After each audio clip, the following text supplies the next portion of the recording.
नमस्कार दोस्तों, मैं महिमा ma'am and institute for golden future के ऑनलाइन प्लेटफॉर्म पर आप सभी का स्वागत करती हूँ। आज की क्लास में हम पढ़ेंगे हिंदी वर्णमाला। हिंदी वर्णमाला से प्रतियोगी परीक्षाओं में 1 से लेकर 2 प्रश्न अवश्य पूछे जाते हैं, लेकिन टेट और सुपर टेट की परीक्षा में इससे कम से कम 4 से लेकर 5 प्रश्न अवश्य पूछे जाते हैं। हिंदी वर्णमाला को 2 भागों में बांटा गया है, वर्ण प्लस माला।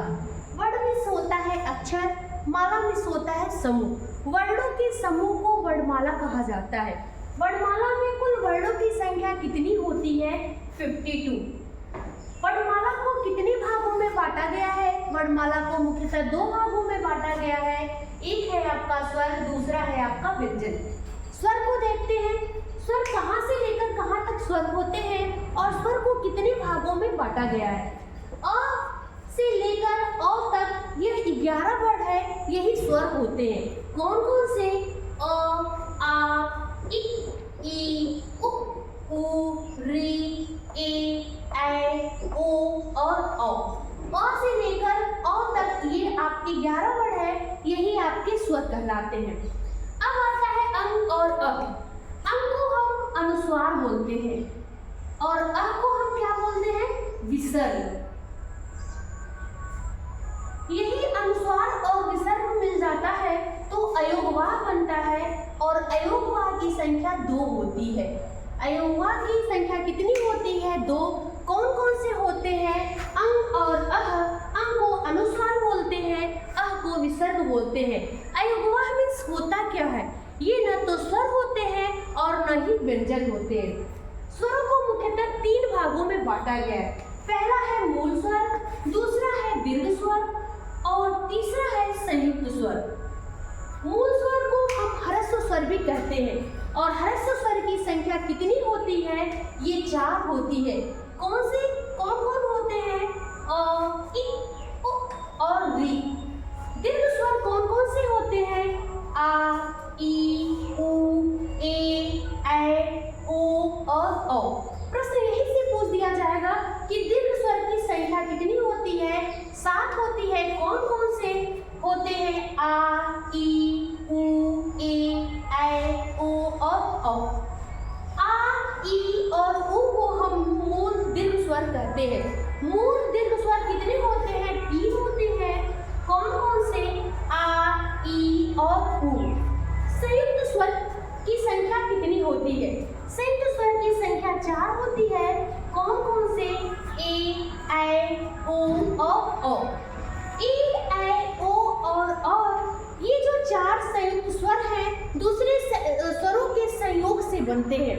कौन कौन से? ए का निर्माण अ प्लस ई से होता है, ए का निर्माण अ प्लस ए से होता है, ओ का निर्माण अ प्लस उ से होता है, औ का निर्माण अ प्लस ओ से होता है। इनकी संख्या 4 होती है। अब व्यंजन किसे कहते हैं? जिन वर्णों का उच्चारण करते समय स्वरों की सहायता ली जाती है उन्हें व्यंजन कहते हैं। कौन कौन से होते हैं? क से लेकर ह तक होता है और इनकी संख्या 33 होती है। क वर्ग, च वर्ग, ट वर्ग, त वर्ग और प वर्ग। क वर्ग में कुल वर्णों की संख्या कितनी होती है? 5 होती है। कौन कौन से? क, ख, ग, घ, अंग। च वर्ग, च, छ, ज, झ, य। ट वर्ग, ट, थ, ड, ढ, ड़। त वर्ग, त, थ, द, ध, न। प वर्ग, प, फ, ब, भ, म। प्रत्येक वर्ग में 5 वर्ण होते हैं। प्रत्येक वर्ग में कितने वर्ण होते हैं? 5।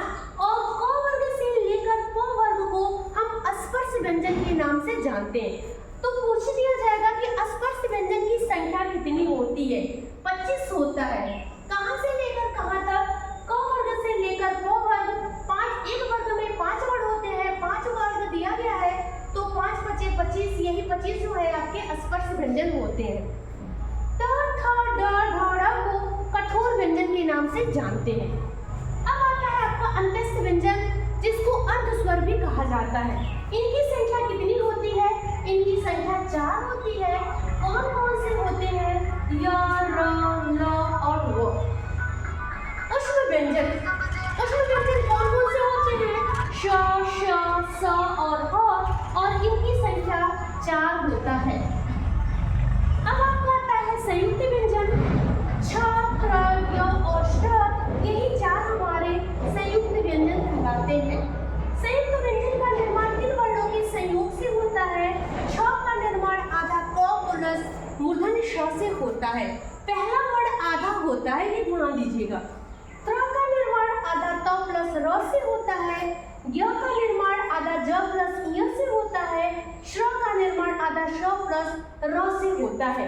तो संयुक्त व्यंजन की संख्या कितनी होती है? 4। कौन कौन से होते हैं? छ, त्र, य और श्र। एक आता है आपका ड और ढ। ड और ढ के बीच नीचे नुक्ता लग जाता है, उसी को उच्छिष्ट व्यंजन, अतिरिक्त व्यंजन और नवनिर्मित व्यंजन के नाम से जाना जाता है। परीक्षा में पूछ दिया जाए कि उच्छिष्ट व्यंजन की संख्या कितनी होती है? 2 होता है। कौन कौन से होते हैं? ड और ढ के नीचे जब नुक्ता, जैसे सड़क ड की तरह है लेकिन नीचे नुक्ता लग गया है, ड़ का उच्चारण हो रहा है। सड़क ड़ जब आ जाता है, ढ आ जाता है, यही हमारा उच्छिष्ट व्यंजन, अतिरिक्त व्यंजन और नवनिर्मित व्यंजन के नाम से जाना जाता है। दोस्तों, अगर मेरी क्लास अच्छी लगे तो लाइक, कमेंट और शेयर जरूर करिएगा। Thank you.